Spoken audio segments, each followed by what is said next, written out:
ओम शांति। बाबा ने मुझे ध्रुव तपस्विनी की उपाधि दी। लखनऊ से ब्रह्मा कुमारी सती दादी जी ने अपना अनुभव बताया है कि मेरे लौकिक पिताजी जापान में बिजनेस करते थे। मैं जब 2 वर्ष की थी तो जापान में भूकंप आया था। उसमें 30 सिंधी दबकर मर गए।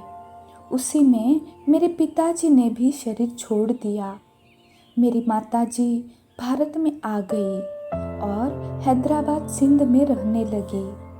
बाबा का लौकिक परिवार मेरे घर के पास ही रहता था। बाबा लौकिक जीवन में बिजनेस करते हुए गीता का पाठ करता था। बाबा का चाचा मूलचंद और उनकी बहू फुल्की तथा कुछ माताएं सत्संग में आती थी। सत्संग में आने वाली बहुएं और माताएं पुरुष का मुख नहीं देखती थी। यह सन 1935 की बात है। एक दिन बाबा की भतीजी किकनी के साथ हम 5 बहनें भी बाबा के पास गई। उस समय मेरी उम्र 11 वर्ष की थी। बाबा ने हम 5 बहनों को देखकर पूछा कि गीता तो सबके लिए है, फिर 5 पांडवों का नाम ही क्यों? फिर बाबा ने ही बताया, देखो अर्जुन का ही नाम क्यों? क्योंकि वह आज्ञाकारी था। जो ओटे सो अर्जुन युधिष्ठिर अर्थात अंदर के दुश्मनों से युद्ध कर विजय पाए। नकुल माना भगवान की अक्ल की नकल करे, सहदेव माना सहयोग करे, दुख को सुख में बदलना। बाबा ने कहा कि आप लोग रोज आना, फिर मैं पूरी गीता सुनाऊंगा। एक दिन बाबा को विचार आया कि अपने घर हैदराबाद सिंध में ही ओम मंडली खोलूं। फिर धीरे धीरे बाबा ने ज्ञान दिया कि काम महाशत्रु है, उसे जीतो। एक दिन बाबा ने मेरी बुद्धि की रस्सी खींच ली और मैं सुबह सूर्योदय से लेकर सूर्यास्त तक सूर्य के सम्मुख बैठ गई। इस प्रकार 8 मास हो गए। खाना पीना भी छूटता गया। सुबह से शाम तक तपस्या में लगी रही। शरीर दुबला पतला हो गया। सभी ने बाबा को कहा कि सती बहन सारा दिन सूर्य के सम्मुख बैठी रहती है, खाना पीना भी नहीं लेती है। बाबा ने बहनों से कहा कि उसको लेकर आओ। तब बहनों ने कहा, वह तो बहुत भारी है, उठती ही नहीं है। बाबा ने कहा, अच्छा मैं उठाता हूँ। आकर बाबा बोले, हे ध्रुव तपस्विनी उठो।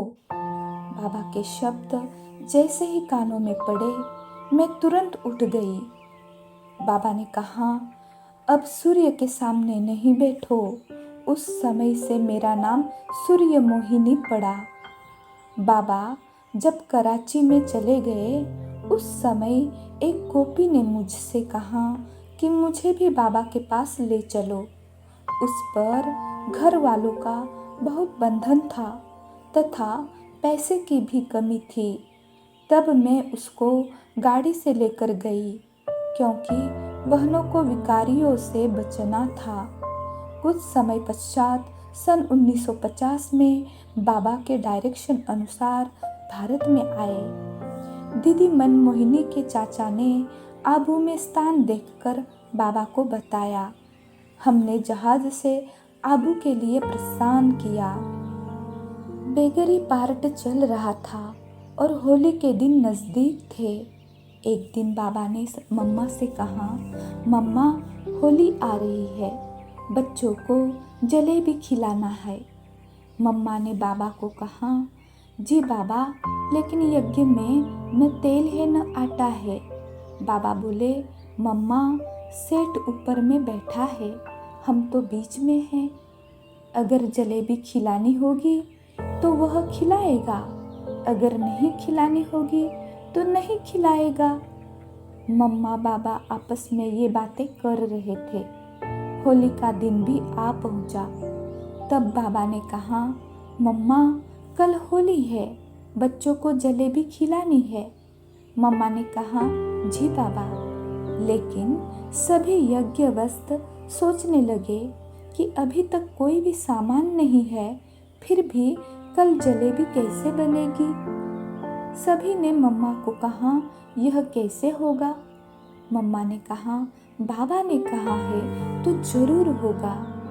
दूसरी ओर आबू में ही एक युगल आपस में कुछ दिनों से बात कर रहे थे कि कुछ दान देना है। पति कहता था कि हरिद्वार में दान करके आए, मगर पत्नी कहती थी, नहीं, यहाँ जो देवियाँ रहती है उनको दान देना है। पति मानता नहीं था, तो पत्नी ने कहा, अभी मुझे कुछ नहीं करना है, बाद में देखेंगे। उसी रात पति, जिसका नाम खुशी राम था, उनके सपने में विष्णु जी आए और बोले, उठो, आ जाओ और यज्ञ में दान करके आओ। उसने सोचा कि ऐसे ही सपना आया होगा, लेकिन रात को फिर 2-3 बार ऐसा ही सपना आया। सुबह पति उठा और पत्नी से कहा, तुम रोज कहती थी कि मुझे उन देवियों को ही दान देना है, तो चलो तुम्हें जितना दान देना है देकर आओ। पत्नी ने पैसा निकाला और लेकर आश्रम की ओर चल दी। इधर मम्मा होली के दिन बच्चों को बाहर पहाड़ी पर ले जाने के लिए तैयार होकर बाहर आई, तो जानी जाननहार बाबा बोले, बच्ची ठहरो, अभी तुम्हारा संकल्प पूरा होगा। उधर से वह माता आती हुई दिखाई दी। बाबा बोले, बच्ची, वह माता तुम्हारे पास ही आ रही है। वो माता आई और मम्मा को देखा तो देखती ही रह गई। फिर धीरे से बोली, मैं आपको कुछ अर्पण करने आई हूँ। माता ने मम्मा के हाथ में लिफाफा दिया और बोली कि आज मेरी आश पूरी हो गई। माता के जाने के बाद मम्मा ने लिफाफा खोला और देखा कि पैसा इतना था जो 1 सप्ताह तक यज्ञ का कारोबार चल सकता था। बाबा ने कहा, बच्ची, आज तो जलेबी बनाकर बच्चों को खिलाना है। फिर तो जलेबी बनाकर बच्चों को खिलाई। यह है बाबा का चमत्कार, जो अनहोनी को होनी करा दिया। अच्छा, ओम शांति।